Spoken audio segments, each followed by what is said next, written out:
The difference between the way that I coach and the way a lot of other people in this industry conduct themselves is I really take the time to understand who I'm working with and what their problems actually are and where they stem from. And that requires a lot of time on the phone, just having just general conversations. I really consider myself to be a student of the human condition. I love human psychology because it's so fascinating. And as variable as it is, it's very similar. Like, people aren't that different from one another.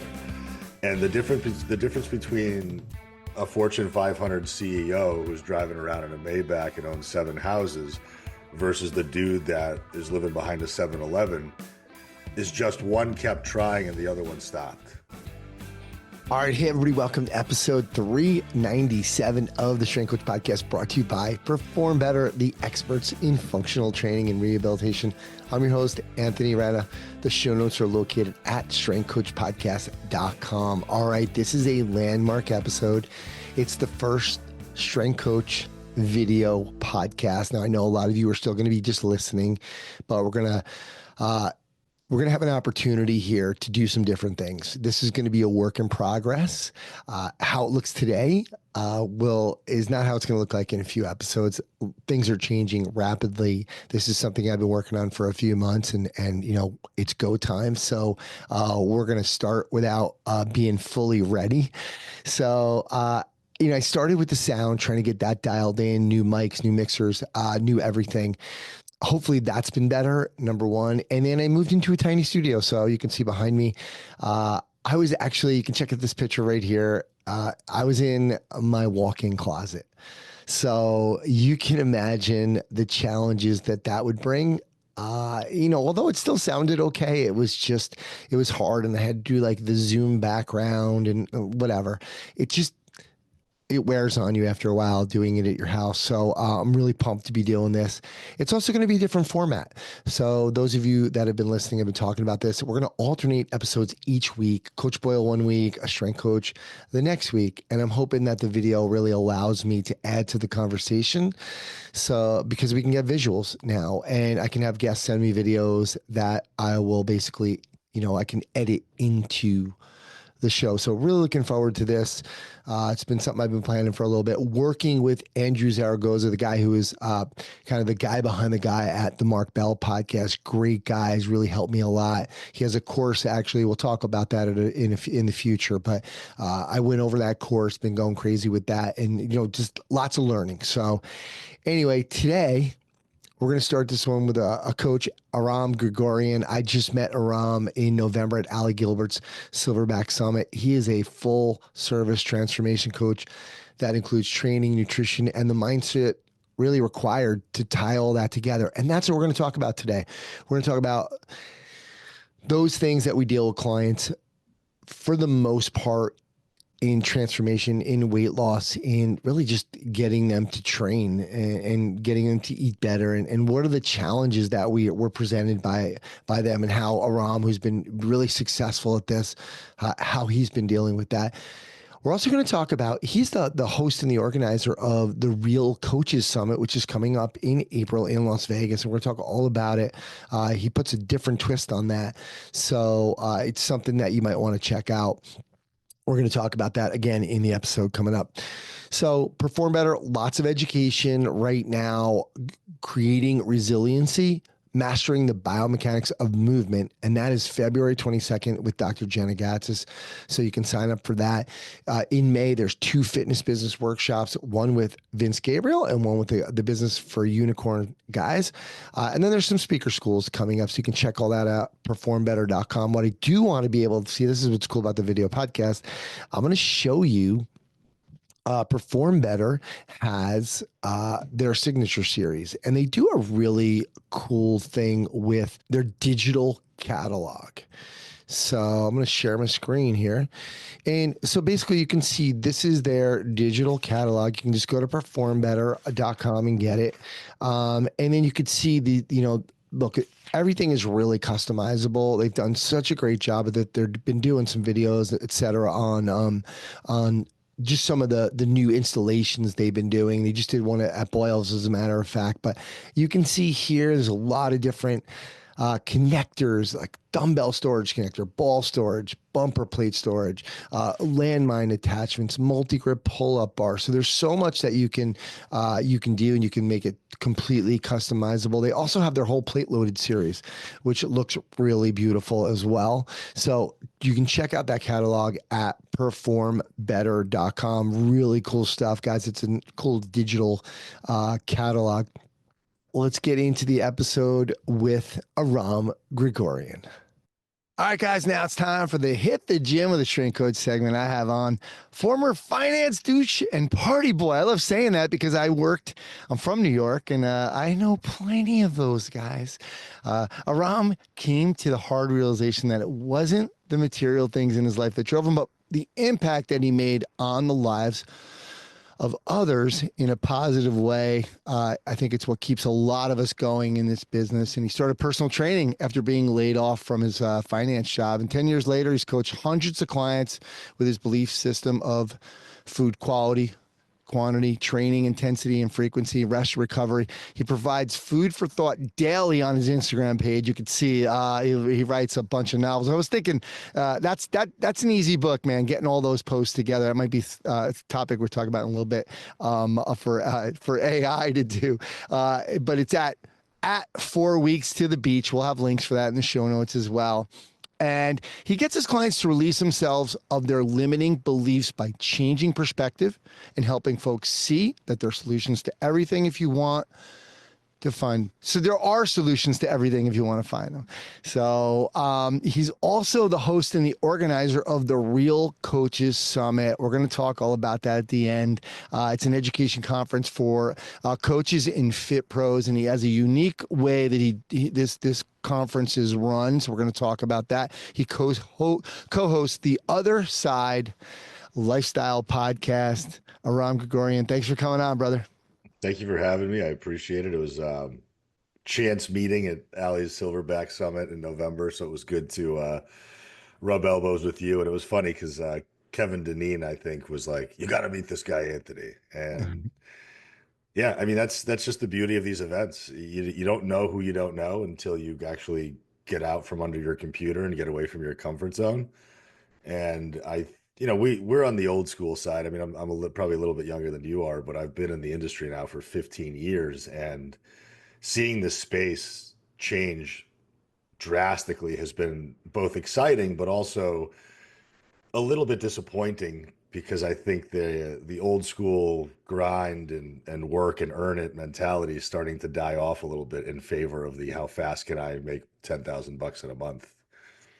Yeah, and we're inundated with all of that, the ads, and this is a fact that you said it. Our phones are going to pick it up, and we're going to get ads, and we check back on our Instagram again. We're going to get ads for $10,000 a month.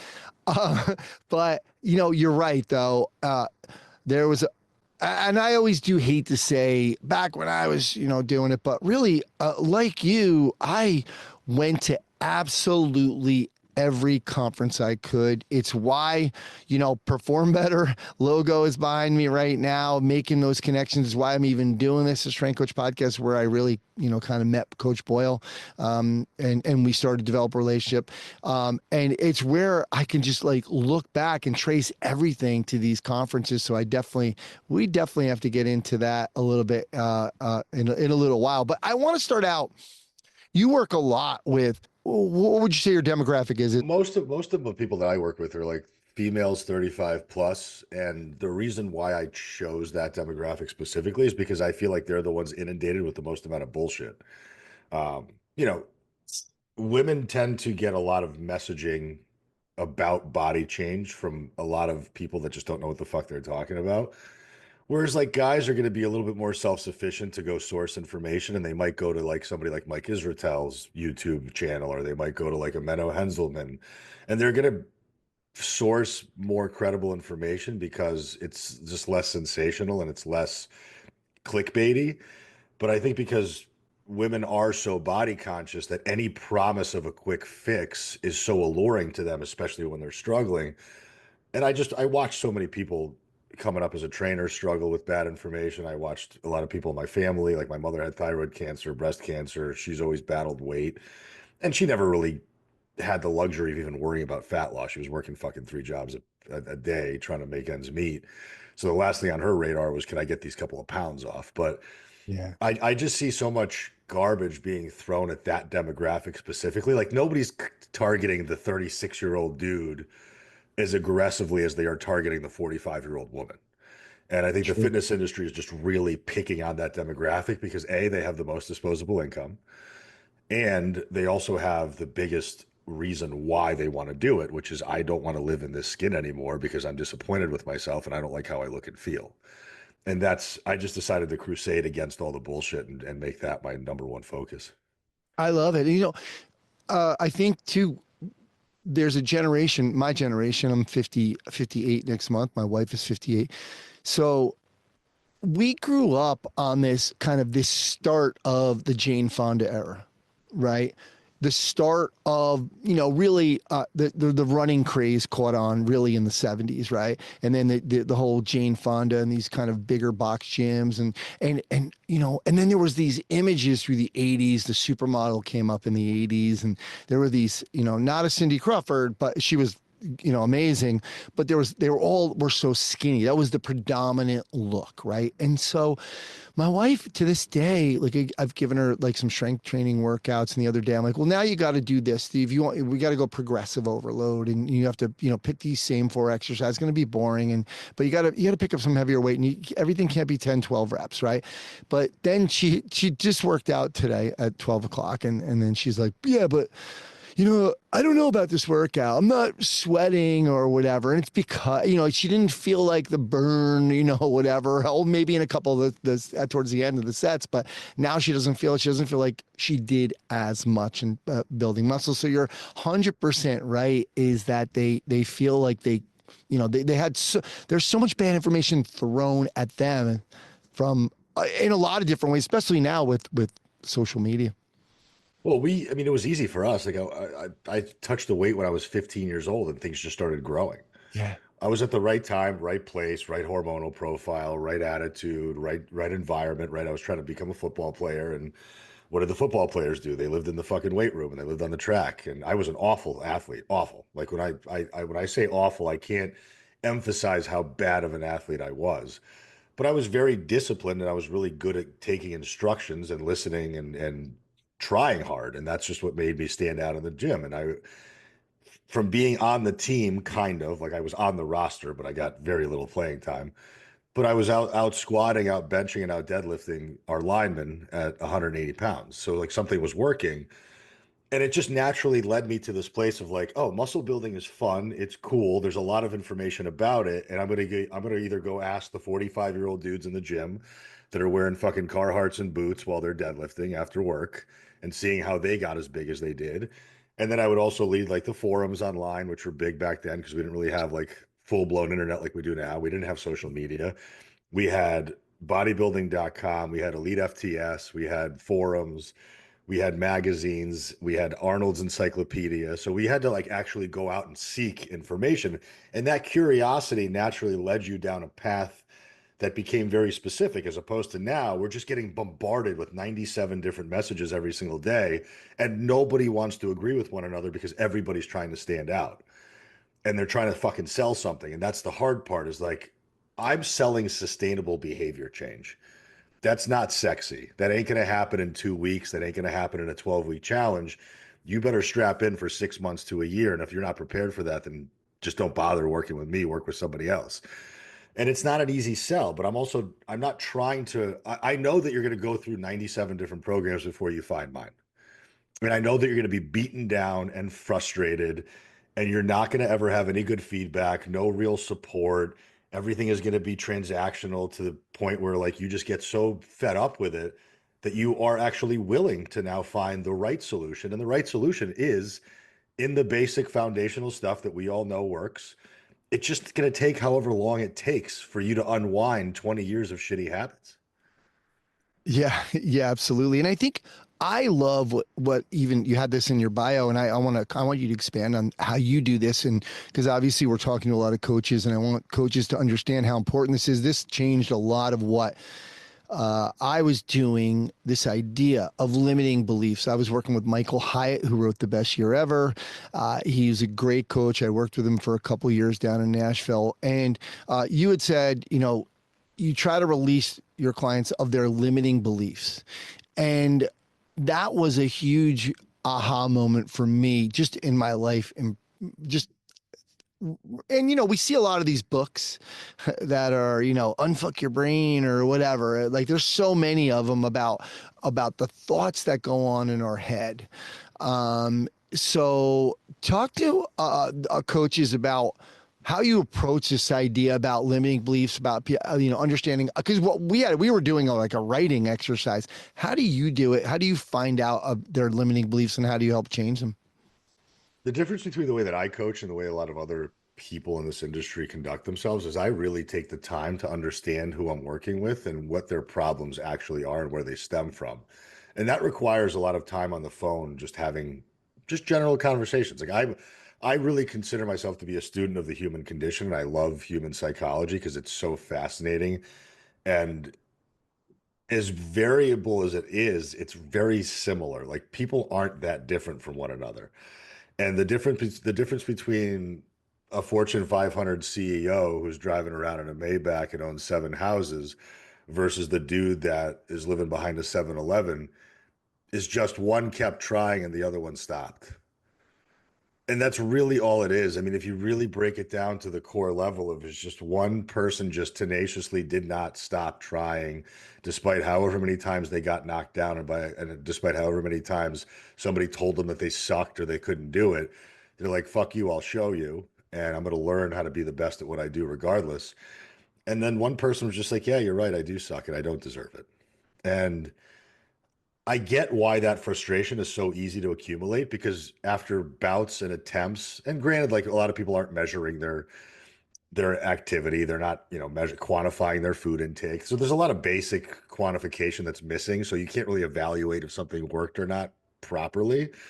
And a lot of people will come to my program and say, well, I've done everything right. And it's like, well, have you tracked food for more than 3 months? And they're like, no. Okay, so you haven't. So don't tell me you have. Yeah. And I'm just very realistic with people. Like the same, like I've been given tough love my whole life, whether it was from my father, whether it was from my employers. Like I wanted criticism. I grew up handling and receiving criticism very well. And I think now we just live in a culture where criticism is mean and it's poorly received. And God forbid you talk to me like that, and I don't deserve to hear this. Well, fine. If you're unwilling to hear what you suck at, how do you expect to get better at it? Yeah. And I think that when you start to actually give people the truth as opposed to enabling their bullshit, they have two choices to make. They can either continue to bury their head in the sand and pretend that they're not the problem, or they can realize, hey, life is full of open doors. I just haven't found mine yet, but I could still kind of keep looking. And a while back, I was, like magazines have like the editorials and shit in the back and like the pictures. And there was like a cartoon in the magazine, and it was a guy sitting on a chair, like covering his face with his hands, with like his hands draped or his face draped in his hands on his knees, and he was just like staring at this closed door, sitting in a chair, and that was the only thing in the frame. But then when you zoomed out to the next slide, it was two other doors on either side of him, wide open. But he's so focused on this one closed door, that's all he can see. Yeah. And unfortunately, I think that's how most people view their nutrition and fitness journey. It's like, well, I fucked up so many times. It's because you used the wrong approach. It's because you followed the wrong advice. It's because you didn't actually let it materialize for long enough to make it work. So it's not that you're a failure or that you can't do this. It's just you haven't found the method that works for you yet. But if you truly care about self-care and if you truly care about feeling and looking your best, you should be willing to turn over every stone and do whatever it takes, because this isn't just about fat loss. Like this is about your mental health. This is about your longevity. This is about your quality of life. And that's what I coach people on. I'm like, I tell people right off the bat, I'm like, I don't give a fuck if you lose weight or not. What I care about is you being able to walk into any gym in America and know how to use the equipment and be confident. You can go to any restaurant or on vacation without worrying how to eat. And you can step on a scale with no emotional reaction to that number. If you can do those, if those three things happen at the end of our relationship, I just gave you three gifts for life that you'll never lose, because macros will change, reps and sets will change, goals will change, but those skill sets and those actualizations will never go away. I love it because I think what you had also said was, look, I want to help them see that there's solutions to everything. And that's part of the whole issue with limiting beliefs. It's, I can't do this. I'm no good at that. And you said a really brilliant thing about there's obviously individualism, but there's not a lot that's so different. And we can prove it by your Instagram stories yesterday. You were doing kind of a Q&A, and it was amazing. I just looked at the Q&A. You said, "Hey, ask me a question." And the questions, you probably could have written them before on a piece of paper, say, "This is what people are going to ask me. I know what they're going to ask me." And I think that's the important part, is understanding that we can see those solutions. I'm going to throw them at you. And I want you just to kind of tell us how you answer them, because obviously coaches need to. It's always great to hear how somebody's approaching these things. So look, Aram, I'm not a good cook. What do you say to that? Neither am I.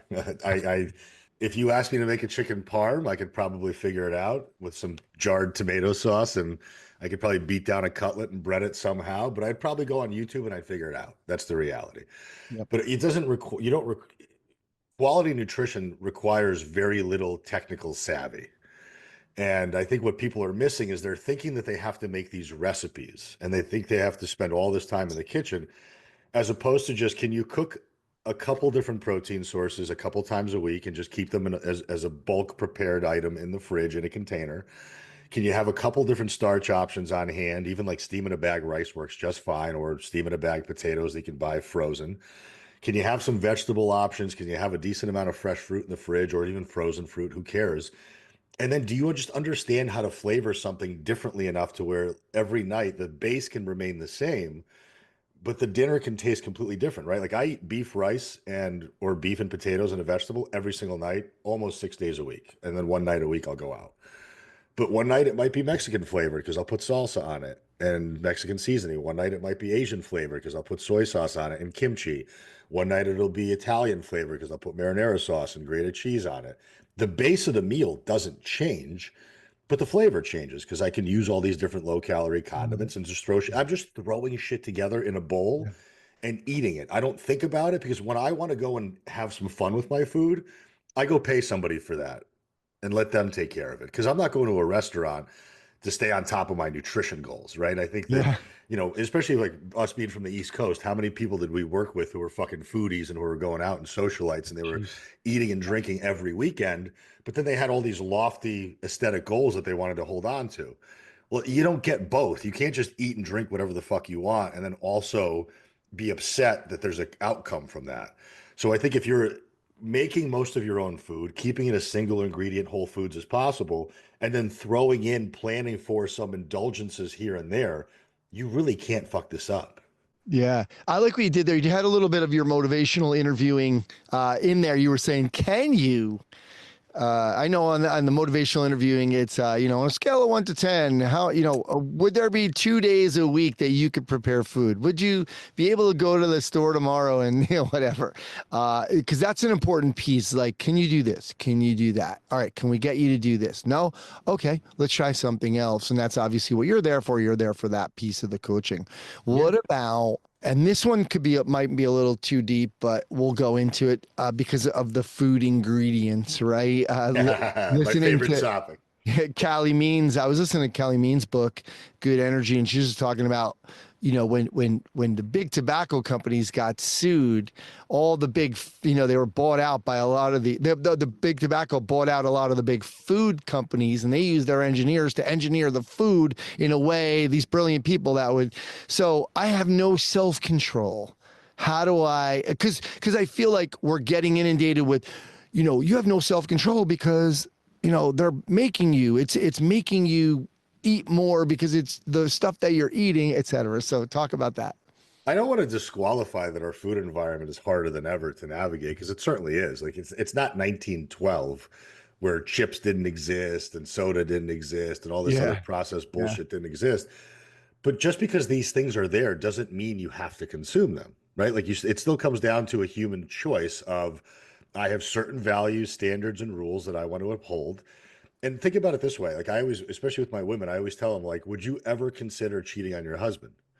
Well, no, of course not. That would destroy my relationship and I would be heartbroken. Of course. Okay. Cool. So you have a rule and standard around that. Yeah. Yes.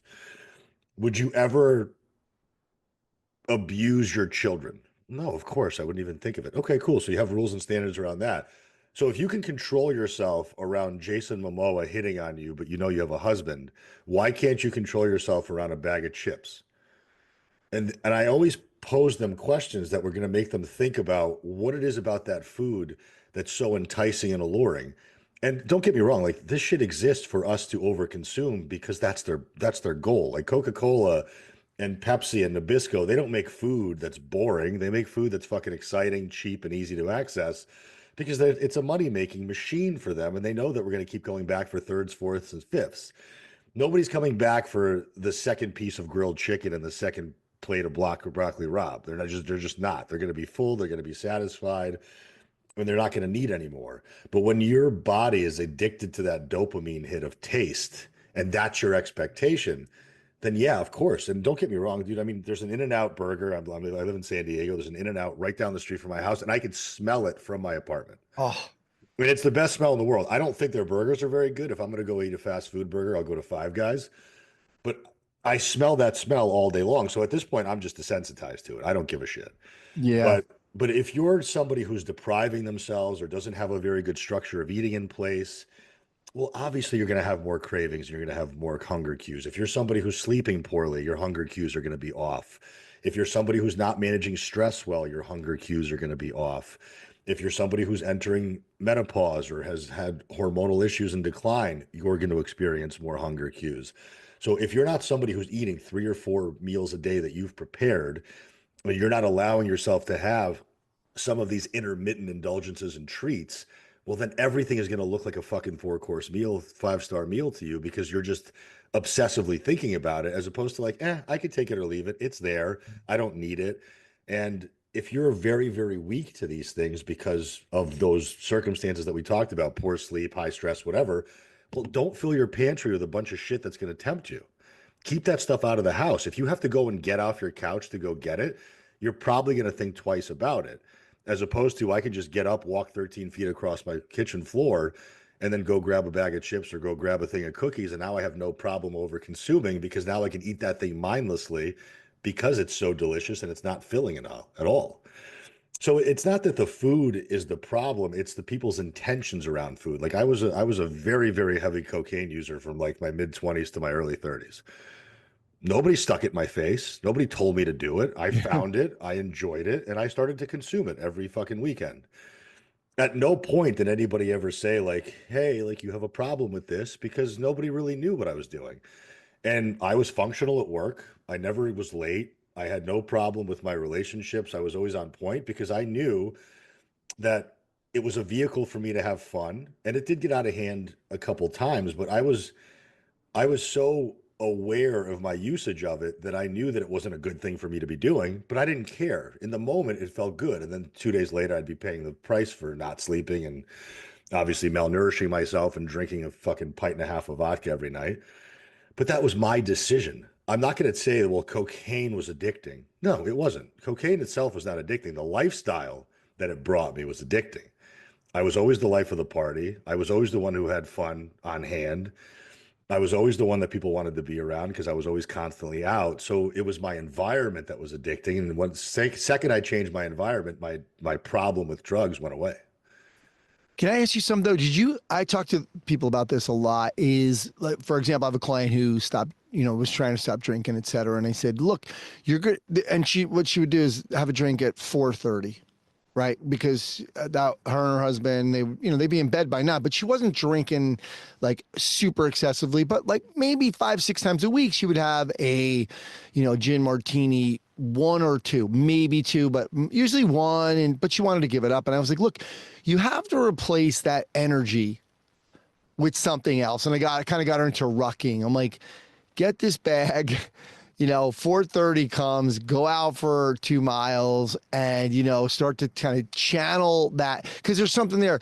Can you just talk about with you? Do you feel like for some people was the gym now? Did you get more addicted? Not addicted, but is it like I'm going to the gym more? Well, how did you channel that energy?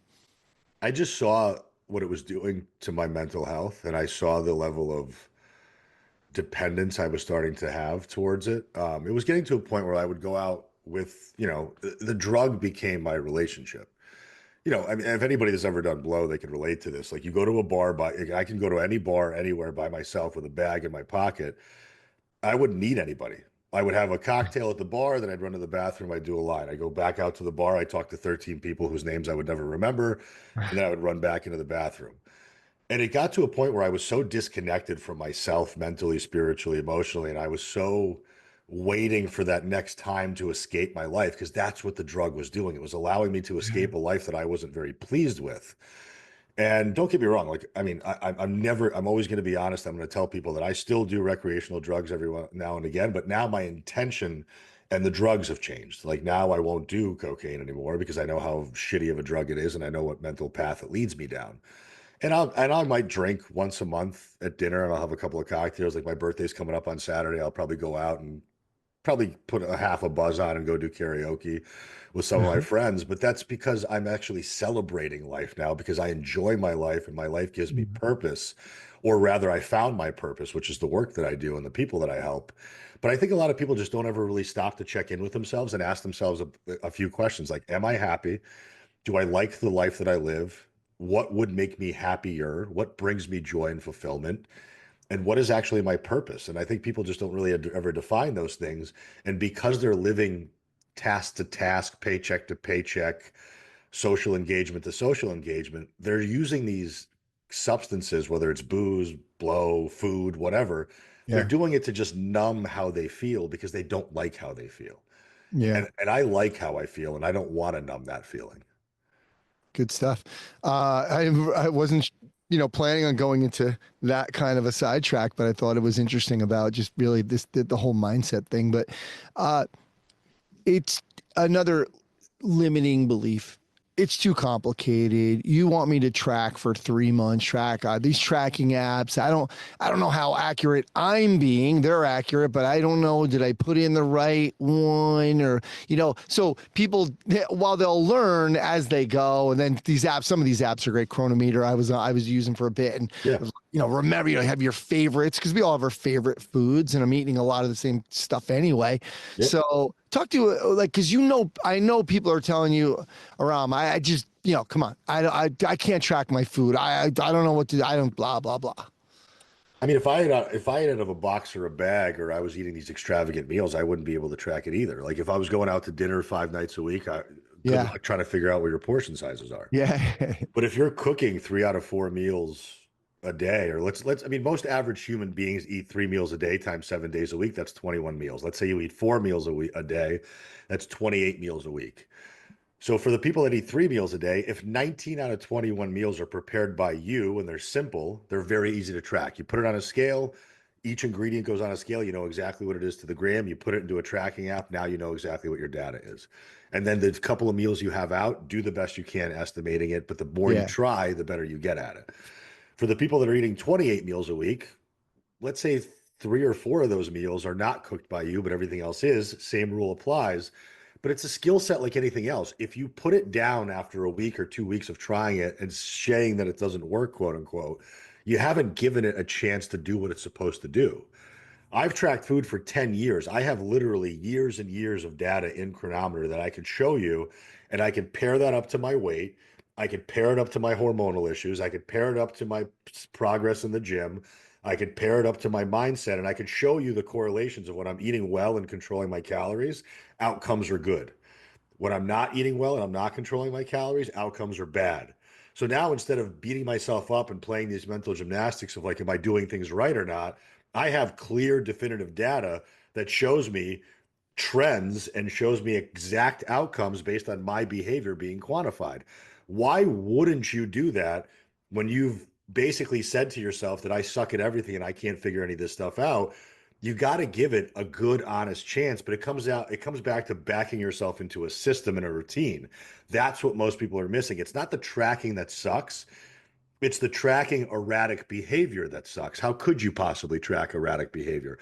But consistent behavior is easy to track. Yeah, I love that. Yeah, it's definitely once you get into it, I will say in the beginning, yeah, it's overwhelming, especially when you're, hopefully your coaches, and as coaches, we're not throwing too much at somebody either. That's another thing, because you can't do it because they won't be too much, then they won't do anything. So, let's talk about a one that I've talked a lot about with people, and I had a solution for me personally.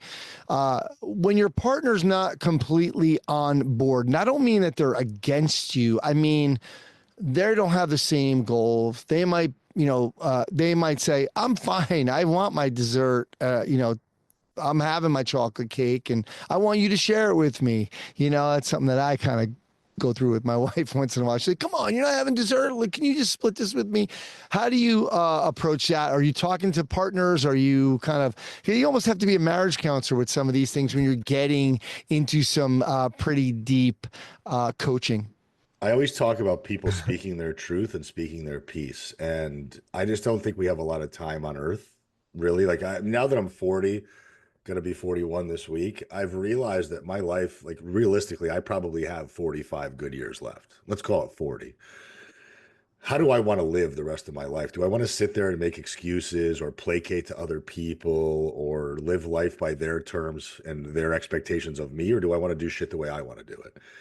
And I think with women tend to be more people pleasing than men are. Men are a little bit more Mhm. steadfast about their decision making, whereas women tend to doubt themselves more. They look for affirmation more. They need that pat on the back. They need that permission sometimes.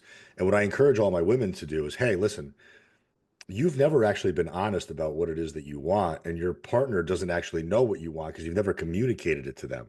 So how do you expect them to be on board with all these radical changes you're making when you're the person cooking meals and now they're getting stuff on the table that they weren't getting before? So before entering a journey in which you're going to change your behavior, sit down and talk to your family about what it is that you plan on doing and say like, hey, I'm not happy with how I look and I feel. And a lot of that is rooted in my behavior around food. So I'm going to be making some changes in the household. It would be preferable if I do it with your support and your blessing, and you guys can be on board, kids and husband, whoever else. Or if you guys aren't on board, that's fine. You guys are going to have to fend for yourselves, but I'm going to be living this way now. It's better with support always. Obviously, getting somebody's blessing and having their support is much, much more appreciated, and it makes life a lot more seamless. But at the end of the day, having boundaries means exercising your truth and holding yourself to that boundary. One of the worst things that I see happen always is like, well, so and so person sabotages my behavior. Well, you're allowing that sabotaging to occur. And you could very much say, hey, listen, like, I don't appreciate the fact that every time I'm trying to remedy my behavior, you keep putting this stuff in front of me and then guilting me about not having it with you. If you truly appreciated and respected me as a person and you understood the mental health tolls that my weight or my appearance has been having on me, you would be a lot more sensitive to not doing this stuff and you would be a lot more supportive. But people don't have the courage to speak up. So a lot of the times what I'm doing is I'm really just coaching people on how to have really honest conversations with their partners. And at some point, if your partner's not going to be on board, then fuck it, you're doing it on your own. You have to because you have no other choice. Like nobody's going to come and save you. Nobody's going to do it for you. Nobody's going to hold your hand throughout this process. And the reality is you have to be able to do it without support because 99% of the time you're not going to get that positive feedback and you're not going to have a cheering section. And that's what integrity is. Integrity is doing what you know you have to do when you don't feel like doing it and nobody's actually cheering you on while you're doing it. That's the Yeah. hardest thing in the world to do. All through COVID, I worked out in a 5,000 square foot facility with no music by myself. And it was one of the most eye-opening experience ever because I realized I don't need music and I don't need people to fire me up. Like I'm in there because I have a job to do and I'm just going to get it done. And when you start to build that level of discipline and that level of self-efficacy, it's irreplaceable. And the amount of pride and confidence that comes from just taking those actions without needing anybody else around is wildly beneficial. It's unbelievable what happens when people can actually hone that truth in on their own and stop relying on anybody to get stuff done. Yeah, I love it. Good point. I think with my wife at one point when I was really getting, I did, when I turned 50, I tried to do this, get my body fat percentage down really low. Well, what can I do here? Kind of did some work with Don Saladino on a meal plan. And what I did was I had I had to have 2 shakes a day. And then I had a meal service twice Okay. a day. Now, so it was going to be 5 meals a day, but I had the meal service for breakfast and lunch, even though, whatever, it wasn't my typical breakfast food, but who cares? And then I had the 2 shakes. And then at night I would have dinner with my wife, normal dinners and healthy choices, obviously. And she liked that, we were making better choices. And I would just say, oh, it's up to me to limit the portion. It's up to me not to have a glass. She doesn't even drink, my wife. So it wasn't like she was forced. But then, if we're eating at home, we're not tempted by those desserts, right? So there's choices that, like you said, that you can make and you can plan ahead and you can compromise a little bit too. I don't need to be so extreme. We only have a certain amount of time on this earth, like you said, and I don't need to be so extreme that I'm never doing anything fun. And I forget his name, Ben Carpenter, I think he's Yeah. read a couple of books. He's funny, and he's like, so if you have cookies or brownies because they're fucking delicious, it's like, and it's so true. It's like, yeah, Doritos, like, yeah, I love Doritos. Just got to control it. And I think you made a good point. You really have to take responsibility and accountability on your own, and you can't be blaming. It's one of the things that people make the biggest mistake is putting that blame, trying to put a blame somewhere else. Well, it's easy, right? Because we have a lot of coaches online telling you that your metabolism is broken, or that it's your age, or that it's menopause, or that it's PCOS, or that it's endometriosis, or that it's hormone decline. Those things can make life more challenging. But at the end of the day, if you have a foundational understanding of basic nutrition, if you have a fundamental respect for moving your body, if you have certain rules and standards that you abide by, like I live in San Diego, it's nice here 330 days out of the year. Every one of my friends here is drinking and going out to bars and going out to restaurants, and I get invited 3 to 4 times a week. And I say no. Why? Because I don't want to go out 3 or 4 days a week. I don't have the bandwidth for it. I don't give a shit to go have those conversations. I don't want to go drink for the 35th time this month. I don't want to have to go eat food that somebody else prepared for me. Will I go out every once in a while? Sure. If it's a good enough occasion and if it's worth my time to leave my house, I'll leave. But I think everybody's just so like they just want to like belong, and if they're not part of this like social club, that they don't have any satisfaction. Like make your own fucking social club.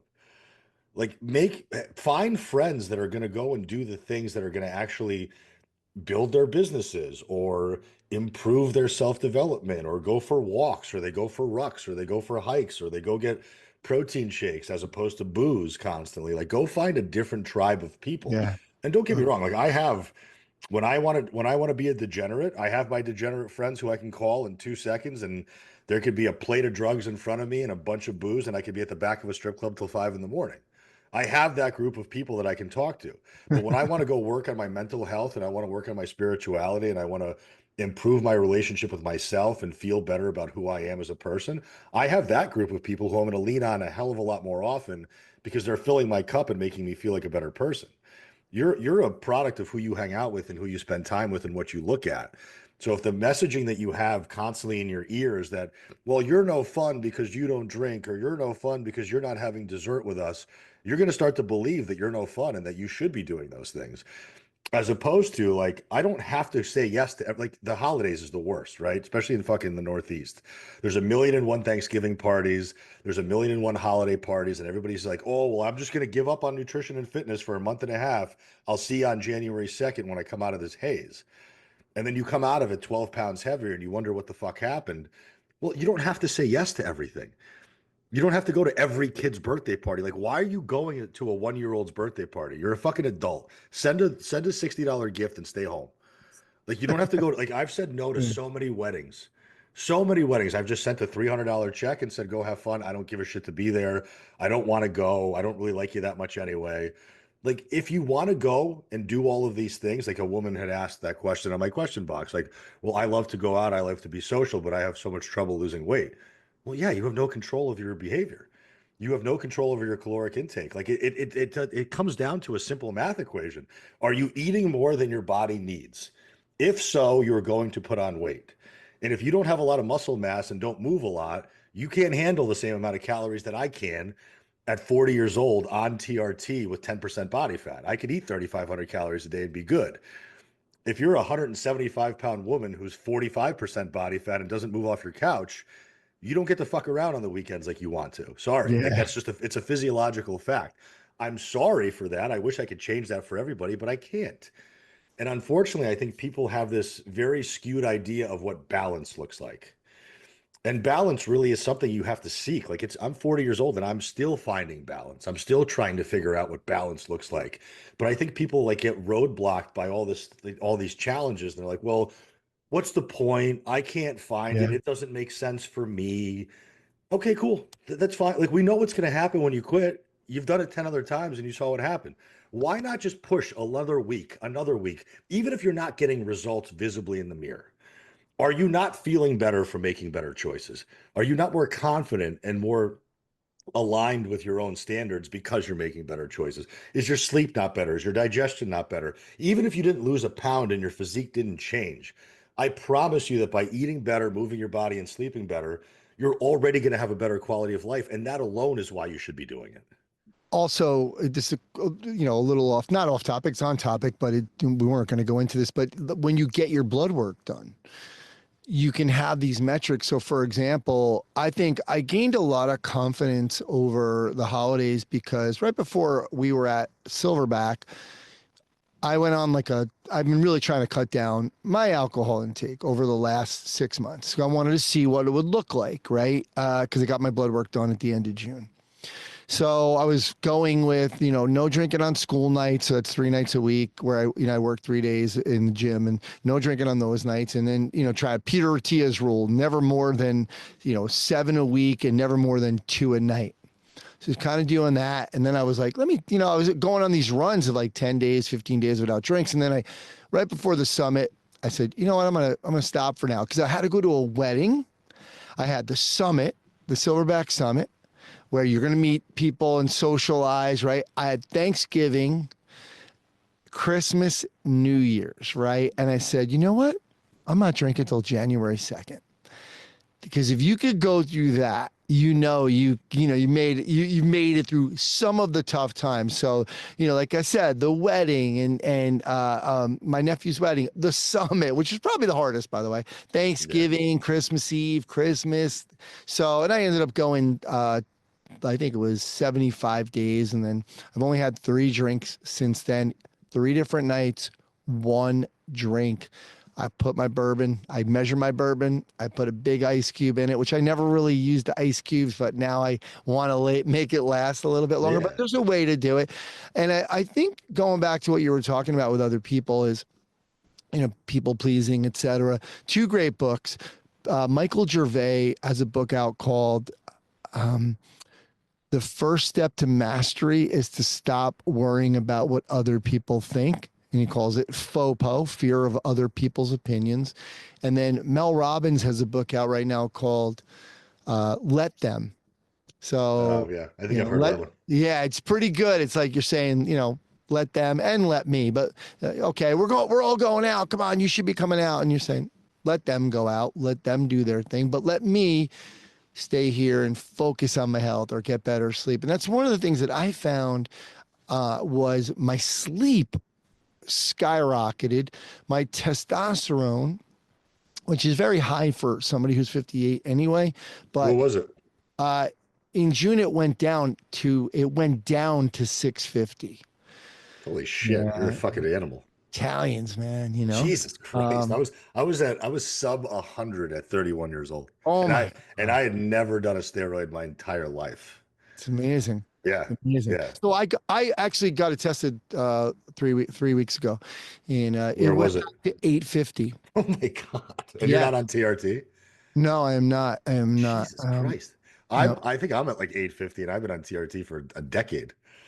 Yeah, and I think there's an age thing. There's something in right. Obviously, the plastics, and that could be a whole nother discussion. But Yeah. there's a whole thing that's going on that the generation is not being. And Allie talks about this in a lot in her talks, et cetera. Is like kind of what's happening with different generations and the food supply, et cetera. But I mean, yeah, I was born about 500 miles away from Chernobyl, so. there you go. Yeah. So, but it's interesting because people have asked me if I'm on TRT, not by looking at me, because if you look at me, you're like, oh yeah, he's not on TRT.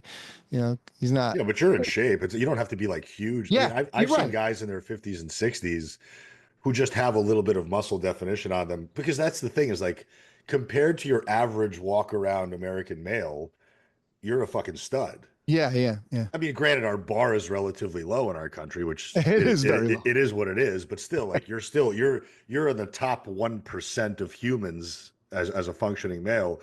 Like most guys your age are walking around, they haven't seen their feet in a decade. They don't know if their Yeah, dick is there or not. yeah, Like, I mean, I walk, even me, like all my friends from high school, 250, 300 pounds plus. They've mailed it in. They all stud athletes in high school, haven't moved since then.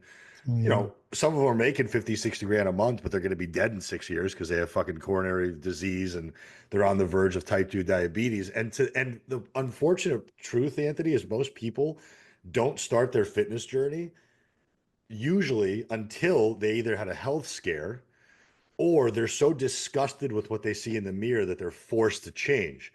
As opposed to, like, you should be doing this stuff not because you hate yourself, but because you respect yourself. Like, you are a walking depiction of what you give a shit about.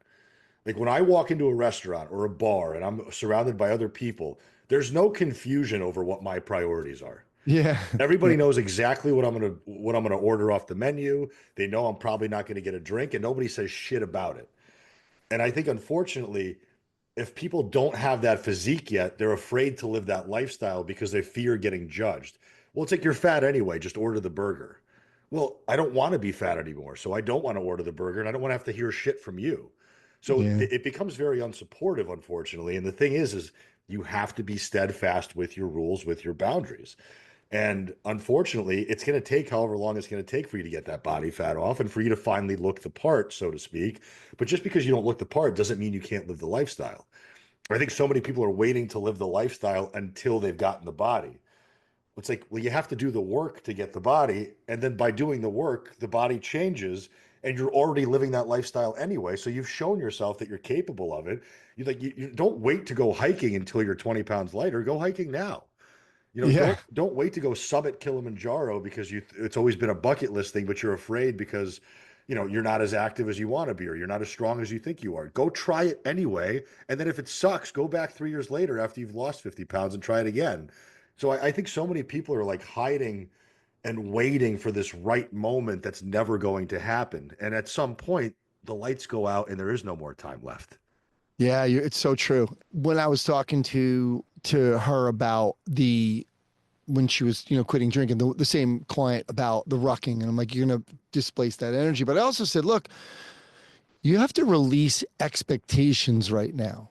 So at the time, I was doing my thing, and I said, listen, I haven't really lost. I'm not like on the scale. I wasn't worried about that, but I said my focus is stuff that we're sleep. Right now, I'm like, hey, my testosterone went up. Right, great. But I lost 5 pounds too, actually, over that time. 4 pounds of fat, 1 pound of muscle. But so there was eventually, like, because I quit entirely. Yeah. But I didn't have an expectation. I'm like, I'm not trying. That's not what I'm looking to do to lose the weight. I have to expend more energy, do things, get in the gym, work harder, whatever as well, and watch my food, not just take the drink. I'm not going to just say, oh, I quit drinking, I should be jacked and I should look amazing, I should have a six-pack. So I think there's this idea about taking, and you kind of alluded to it, taking some of those expectations away, especially in the beginning. It's your responsibility to take care of yourself. Like, I'm sorry. And I don't have children. I've made the decision not to have kids. I don't want Yeah. kids. I don't like kids. But I think if you're somebody who has, especially if you're somebody in your 40s who has children that are growing up, wouldn't you want them to grow up in a household where they're inspired and they're capable? Like the amount of adults that don't know how to do shit in their kitchen is astonishing to me. And then that lack of a skill set then gets transferred onto these children. And then guess what they have to rely on? Fucking Uber Eats and Grubhub, and they're going to have to go out to restaurants for the rest of their life. So if you don't start to take on this type of a lifestyle in your 30s and 40s, especially if you have kids, what do you expect your children to do? You expect your children not to have the same problems you had? They're going to have your problems plus even more so because they're growing up in a generation where they're taught not to move, to get glued to a screen, to not have critical thinking, to not have any emotional or stress resilience because they're just always being coddled constantly. And it's such a sad thing to watch because my parents knew dog shit about anything. Like immigrants from fucking Russia Yeah. with not even two pennies to scrape together, working. I mean, there was two adults in my household and there were six jobs amongst two adults.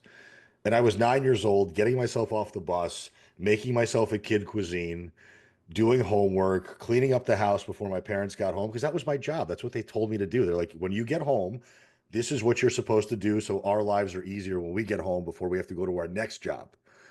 And now it's like kids they don't even understand how to turn on a washing machine to clean clothes. Like the mom is doing all the laundry for the house and then wondering why she's stressed out.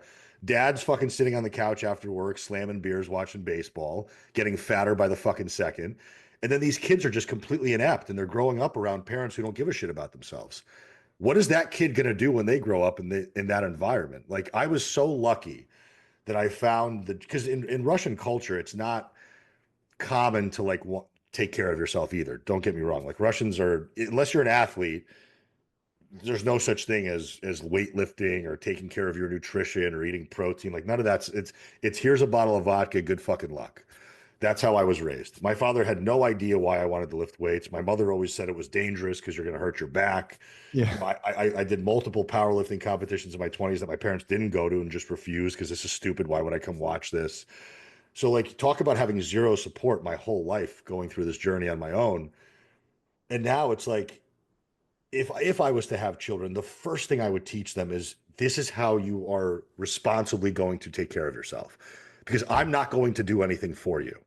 Like it's already bad enough that I have to raise you through this shitty environment. I'm going to at least give you some skills and some tools that you can use to be a functioning adult in society, as opposed to stripping you of any empowerment whatsoever and then making you reliant on everybody else around you because that's what's going to happen. And that's what I try to really teach people is like it is your responsibility to eat well because it's going to make you a better parent, make you a better employee, make you a better spouse. It is your responsibility to move your body to show your children and to show people around you what the human body is capable of, and you should celebrate that capability by using it. As opposed to I'm only going to the gym so I can get ready for Cancun, or I'm only going to the gym because I can't fit into the clothes I fit into when I was 25. The motivations are just all wrong, and I don't want to ever poo-poo aesthetic goals because I think vanity can be a very, very exciting mindset to have if you have a good relationship with it. But it can't be the only reason because it's just not strong enough. Most people just don't care, right? Like Yeah. I'm 40 years old. I look better than most people. I can certainly mail it into tomorrow and not have any problems. But it doesn't like the work doesn't stop. I always tell people like if you get a raise at work, you don't get less responsibility, Yeah. you have to do more shit True. because they're paying True. you more money. Like Yeah. when you have a certain physique or you have a certain set of skills or standards where you have a certain lifestyle, you have to maintain that lifestyle to maintain those results. There is no destination. Like it doesn't stop once you lost the 30 pounds. You have to keep those 30 pounds off by doing the same shit that got you that 30 pounds off anyway. So to get from A to B, you have to do shit that changes A to B. And then to get from B to C, you got to maintain all the actions from A to B, plus layer in the B to C actions. And Yeah. to me, but that's exciting. Like that's what life is about. Life is about exploration and figuring yourself out and learning new skill sets. And I just see so many people after 40 just mail it in and say, fuck it, I figured it out. I got the house, I got the cars, the kids are good. There's nothing else I need to do. It's like, well, you're just starting. Like this is just the beginning.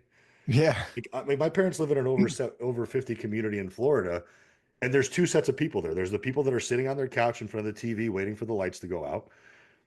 And then there's the people that are fucking biking, hiking, going for Yes. walks, using the gyms on the facility, playing golf, going to every class that's offered at the community center, going to the dances, going to movies together. Like they're just active and they're not waiting to die. They're living up until their last breath. And I just don't understand why people don't want to do that. Yeah, yeah, you're right. And having that social element to it is so important. And I see it when I go down to my dad's in Florida, and I see I'm amazed at the amount of old timers biking and going for walks. And then I go by the pickleball, even the tennis courts are still jumping down there. In the gym, there's always somebody in the gym. And then there was a book club, and like you said, I mean, Yep. it's amazing. I think too, and we'll segue this into the Real Coaches Summit. Is I think a lot of times these people are getting inundated with these self-proclaimed experts and these shortcuts.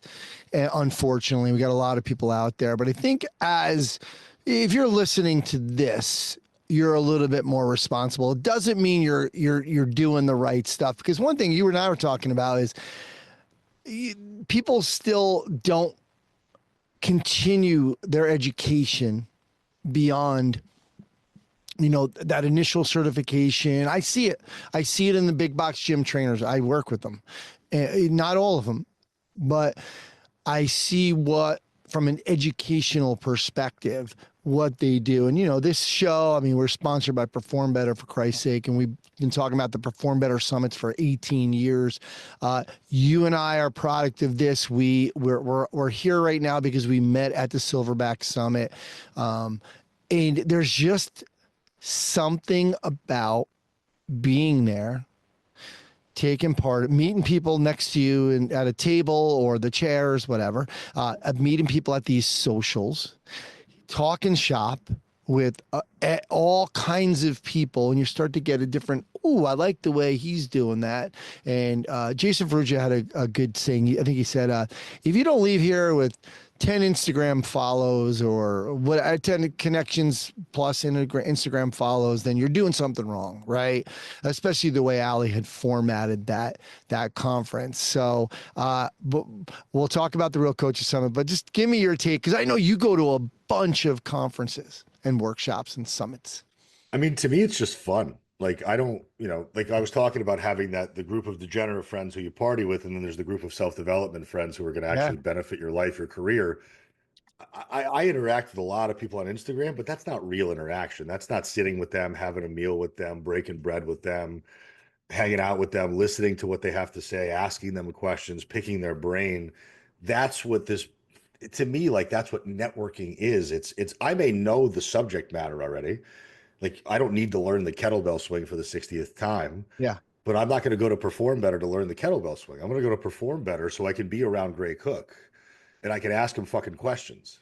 Like, who did you learn from? Why are you as smart as you are? Why are you the guy on stage? I want to learn from you. I Yeah. want to learn from the guy behind you. And that's what I think a lot of people don't understand is like, yeah, sure, these textbooks are great. Like I got 10 of them right here that I can look at any moment. But that textbook was brought to life by somebody else who learned and sourced that material and was combining it for your benefit. I want to learn from that person. I want to be in a room with that guy. And that's what I think is so short-sighted in our industry, whereas people, they get that initial certification, they get that NASM CPT, they get that, PN level one, and then they just start coaching, which is great. Like, yeah, you need to have your reps, you need to have your experience with human beings to understand if these protocols work or not. But then what else are you learning? Because people have deeper problems than just macros and sets and reps and joint angles. There's a whole psychological component. There's depth of hormonal health and gut health and special populations and orthopedic injury evaluation and leg length discrepancies. I mean, there's a million and one Yeah. variabilities that human beings have that you need to be equipped to handle. You don't have to be the expert at it, but you should be able to speak that language with some level of confidence and conviction. And if you don't know it, you should have a network to refer out to so that person can get the care that they paid for and they deserve, because you don't have all the answers. I think one of the biggest problems with the medical profession is no doctor in this fucking country is ever going to tell you, I don't know. That's Yeah. right. Like they're gonna hang their hat on their Mhm. degree Yeah. that's hanging on their wall. And if they don't have a solution to your problem, they're gonna either tell you some bullshit solution to it that won't work, but they'll never actually admit that they don't know. I want to know that I don't know something. If I walk into a room and I feel like I'm the smartest guy in that room, I'm in the wrong room. I want to be one of the dumbest people in that setting because I want to be able to absorb from all these other wonderful professionals that are in that room from all different walks of life that have done things completely differently than I have. Because I need that perspective. That perspective is what's going to fire me up and keep me wanting to develop myself because this doesn't end. Like, we already know that the basics of nutrition and training are probably never going to change. Let's be honest. Yeah, yeah. Progressive overload isn't going anywhere. Yeah. Thermodynamics aren't going anywhere. Bioenergetics aren't going anywhere. These principles are going to stay rock solid principles until we're dead and we're gone. But how we deploy them per individual is wildly different. And how we express that to each individual and educate those individuals is only going to come from us educating ourselves to a higher level. And that's only going to come from us being able to seek out additional information. When I first became a coach, I maxed out 2 credit cards. Like in 2018, I just got I had NASM CPT back in 2010, which was, I thought, fucking easy. And I was like, this isn't enough. I'm on the gym floor coaching people, and I'm like, I still don't know how to fucking coach my way into a lat pull down. I don't get it. I don't understand abduction, adduction. I don't understand internal rotation and external rotation. I don't know why, if the elbow comes closer to the body, the lat starts to work more. I didn't understand any of that stuff. So I went out and by chance, I started seeking out people like Cassim Hansen and Joe Bennett and people that understood biomechanics, and I would DM them and ask them questions.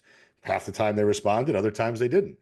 But every time I asked and I got myself closer to an answer, I was like, wow, there's more to this than just that original certification.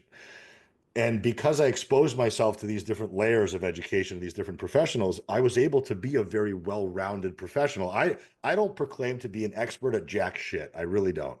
What I'm good at is I'm good at people and I'm good at managing expectations. That's what I'm really good at, and I'm pretty damn good at communication. But you talk to enough people and those skill sets just start to come naturally to you because that's just, you're practicing and sharpening them every single day.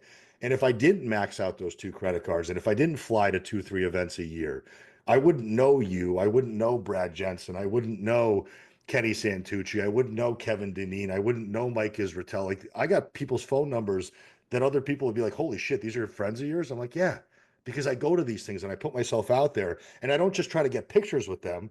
I asked them questions about why they're so smart and where they got their information from. Like, I was in a room with Lane Norton, and the amount of people that ran up to Lane to just get a selfie with him, I'm like, I don't fucking care about the picture with you, Lane. I want to know, why is it that you know as much as you do about thermodynamics? Where did you learn from? And I picked his brain for an hour and a half in a hallway. Nice.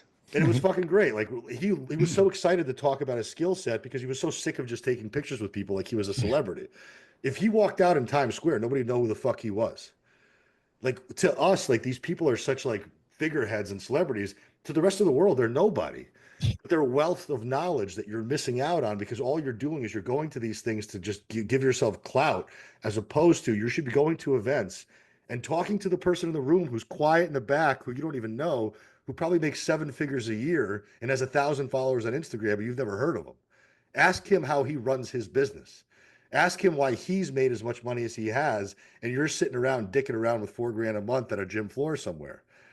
And that's what I think people just don't understand, is that they just lock themselves into these cages and they throw the key away, as opposed to keeping all these doors wide open and actually exposing themselves to these opportunities. Yeah, yeah, and I think, it's a conscious effort too. I remember being outside at Silverback and saw a guy there, and we just started talking. It was Eric Bach, right? Oh yeah, Eric's a And good he's dude. a lot of great stuff, right? Kevin Deneen, who we've been friends on social media for 15, 16, 17 years. He lived in New York. We lived in New Yeah. York together. I never even met him though until he sat down next to me, and we were like, hey, Kevin, what's up, Anthony? Blah, blah, blah. Yeah, of course we know each other. We know everything. So it was like we're old friends, right? And he's telling me who to meet. He introduced us, right? And then it's just one of those things where you're making that effort and you're learning about new people as well and how they're doing things. It's not only the guys up who are and ladies who are up speaking, but although those are amazing, I will tell you, Ray Edwards is a copywriter, has an amazing saying. I always love this saying. He said, there's people out there, because he was trying to get us to create more. He said, there's people out there that can only hear your voice. And it's inspiring because when you turn it around, there's voices that I only respond to. So I'll give you an example. David Lee Oh yeah. speaking, and he said, he talked about meditation, and he talked about how 5 to 10 minutes a day, how important it is for him and how he changed his life. And he's like, but I know there might be two of you in this room of 300 people who would take my challenge and say, can you do 90 days of meditation? And basically I was like, fuck you, Dave Lee. Right. And thank you. Because I'm just pulling up my habit list right now. I got back from Silverback Summit. I kept going with the no alcohol. Just inspired me, and around the people. I woke up at 5 o'clock every morning since then. Okay, which I normally wake up around 7. I've been getting stuff done. I use my planner. I got back into my gratitude practice. I have right now, I'm pulling up Headspace because I got Headspace while I was there. Yeah. And I am on, this is day 79. So that's when Allie's thing was 79 days of meditation, right? I don't know if it'll come up. It won't come up on this because I have the Oh, the screen, yeah. Yeah. But 79 days of the Headspace app. So my point being is that was all inspired from getting energized from there, talking to people in the evening, hanging out with Andrew Zaragoza from Mark Bell's Power Project and really kind of connect. That's why we're doing this video pod. This is the first one, by the way, first video podcast moving forward. I hope to evolve with Andrew's help. We're going to have a studio, etc. These are things that were all inspired from just being there. And by the way, I hardly know anything because I was so over my head about TRT and testosterone and all the crap they were talking about. I was like, I don't know, but I got a lot of podcasting stuff out of it and a lot of inspirational, motivational stuff out of it. So it was all good. But I want you to just go over, you got the Real Coaches Summit coming up. Give us an overview. This is different, guys. This is completely different from anything you've experienced before. So because I've been going to events for so long, I value them wholeheartedly, and I really do believe that anybody that doesn't come is shortchanging their potential for progress in general. Like if whether you're stuck or not, whether you're doing well financially or not, it should be all the more reason why you should go. If you're not stuck financially, go anyway. If you are stuck financially, take the opportunity, grab that $2,000 limited credit card, put it on there. You're going to pay it off 10 times over after you come back from the event. That's the reality of it. Because anybody that knows anything about business knows you got to spend money to make money. And if you're spending money on the right things, like education, like networking, that's an investment that has a clear ROI. It may not be a measurable ROI immediately, but the ROI is there. And it's obviously effort based. Like people that come to events and sit in the back and don't talk to anybody and don't take any notes and are judging everybody, like don't go to events if you're that person. But if you're there and you're putting yourself out there and you're talking to people and you're paying attention to the presentations and you're truly extracting the value of that event, there's no way that you don't come back with 15 ideas that you can implement almost immediately. So what I saw that was lacking in events is I saw that there were some logistical things that I just didn't like. I didn't like that meals weren't offered because I like the fact that we could all sit together. So think about it this way, like at Allie's event, and Allie's a very, very good friend of mine, but I know why she does it. It's to keep costs down. Sure. For just food alone at my event, it cost me $142,000. Oh my So God. it's $565 a head to feed people 7 meals over the course of 2.5 days. Why do I do it? I do it because I want to keep people together. I don't want people leaving in their little comfortable cliques that they already know. I want people to sit at that same weird table that they sat at, but instead of sitting there and listening to the event, now they have an opportunity to sit there for an hour and eat together and get to know one another. Spitball ideas with each other, understand, like, where are you from? What do you do? What's going on in your life? How do I get involved in your network? How do I expose my audience to your audience and vice versa? So by having the meals included in the event, it allows people to stay connected for the entire event as opposed to having to run off and figure all those things out on their own. Yeah, By keeping everything under one roof, obviously now you don't have to Uber anywhere. So once you get to the venue, if you wanted to stay at the venue the whole time, you wouldn't even have to leave. And obviously in Caesar's Palace in Vegas, I mean, the place is a fucking fortress. You could spend you wouldn't even have to see the light of day if you didn't want to. I mean, obviously you should, but if you didn't want to, you could leave your wallet in the room, go upstairs to the room, shower, come back down, and everything you need is in one spot. So it's just logistically convenient. The other thing that I saw happening at events that I didn't like was the fact that they repeated speakers every year. And the same people ended up being on the speaking circuit on stage constantly saying the same shit that they said last year or the year before, and nothing ever changed. So what I did was I put 14 new people on stage every single year. The first year was 24, then I whittled it down to 14, and now it's going to stay at 14. So all different subject matter experts. And I say experts because they still work with real people. They're not just figureheads running a company. They're actually still in the mud working with real people, getting real results. So you can say that their methods actually work. Are they science based all the time? No. Does that matter to me? No, I don't give a shit. If it works, it works. If it's net helpful, that's all I care about. I don't need a sure. PubMed article to corroborate that they're good or not. So to me, like that was what I wanted to change. And I wanted to take like the red velvet rope effect away from it. Because a lot of these events, like if you want the meals, if you want access to the speakers, you got to pay the VIP ticket price. So I just said, let's not charge the VIP price and let's just keep everything under one ticket price. And that's why I did all inclusive. And then the other thing I do is I don't pay my speakers. And I don't pay my speakers for two reasons. A, because they sat in those seats at one point and they should want to give back to the industry. And Lord knows they have the resources to get to that place and not need to be compensated for it anyway. And guess what? They probably have a mastermind or a course that they're going to sell you anyway, so they're going to make their money on stage regardless. They don't need my money.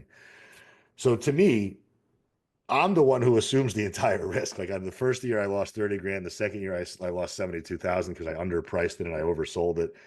So what I'm trying to really do is I don't have a back end offer. I'm not selling you coaching. I don't even speak at the fucking event. I just get up on stage. I say, thank you for coming. If there's anything you need from me, let me know. Like I'm literally like the bride at her wedding running around, making sure everybody's okay.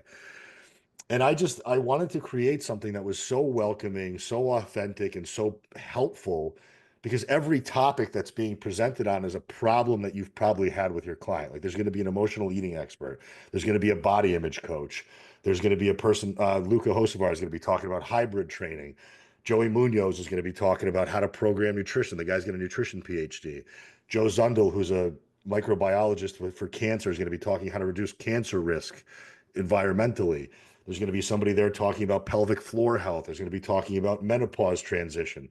So all of these different special subjects and topics that you don't really get exposure to, you're going to have direct access to. And then if you want further knowledge, you have the expert standing right in front of you, pick their brain, buy their course. But now you have credible education under one roof that you don't have to go and seek out.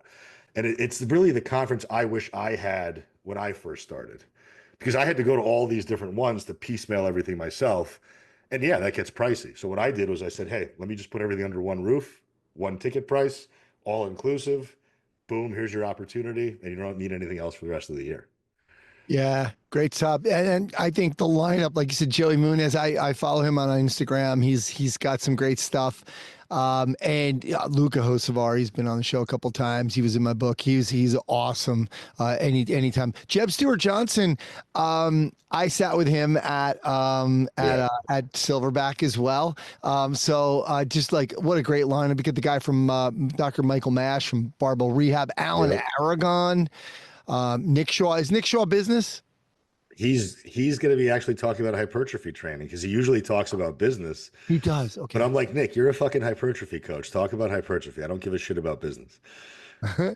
And I will say, interestingly enough, too, um, you have a bunch of women on there, which has been a problem in the past with a lot of conferences. They'll have, 8 to 20 men and, one or two women, and you have really almost the same amount of representation for women too. Good job.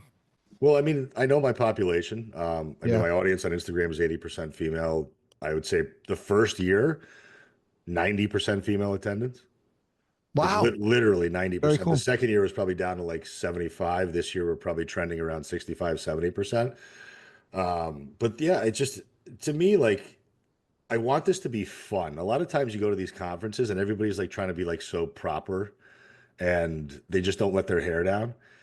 It's Vegas. Like Yeah. you're leaving your family, your business for a couple of days, you're investing money. I want you to have a first-rate experience. I want you to have good food. I mean, the menu is unbelievable. Like egg white buffet, chicken sausage for breakfast, fresh fruit, salads with protein for lunch, Mediterranean buffet for dinner. Sweet. Like I'm not fucking around. Like this is gonna be, I mean, it's $565 a person to feed everybody. So like this isn't like fucking croissants and bagels and sandwiches for lunch. Like this is a real deal sit down menu. So I want people to get like a first rate, high class experience because that's what they deserve. Like if you're leaving, if you've committed to flying from fucking New York or Florida and you're coming to Vegas, I want you to know that it was worth it. Not just because of the amenities, but because the whole experience was worth it. And to me, that's what it's all about. It's an experience. I'm not just giving you education. I'm not just giving you the ability to network with all these wonderful professionals, but I want you to remember it for the rest of your life and have it be the thing that you look forward to every single year. Very cool. And I had to throw a jab into Allie. She didn't have coffee because it was so It's expensive. expensive. I mean, It is crazy. Anthony, if you saw the line items when they send me the bill, you Yeah. would throw the fuck up. I mean, it's like Yeah. they charge you $3,000 and it just says service fee.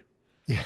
And you're like, service for what? Like it's a fucking pot that sits on a countertop that one person had to bring out. Like it doesn't Yeah. take. Yeah. And then they don't refill it. No. But that's the thing. Like in Vegas, I will say this.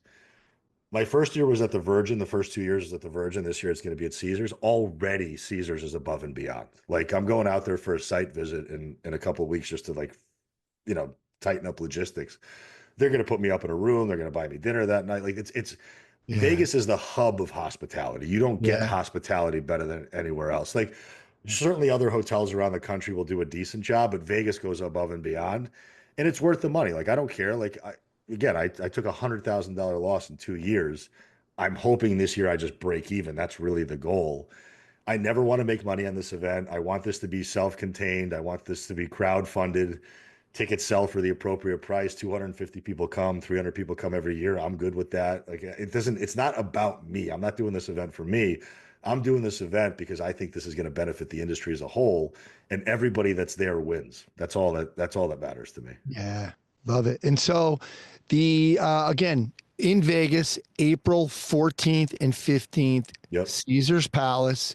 Mhm. We'll have a link, but it's at Real Coaches Summit 2023.com. I know it's 2025, but it's Real Coaches Summit 2023.com. Aram, thanks for doing this, brother. Great conversation.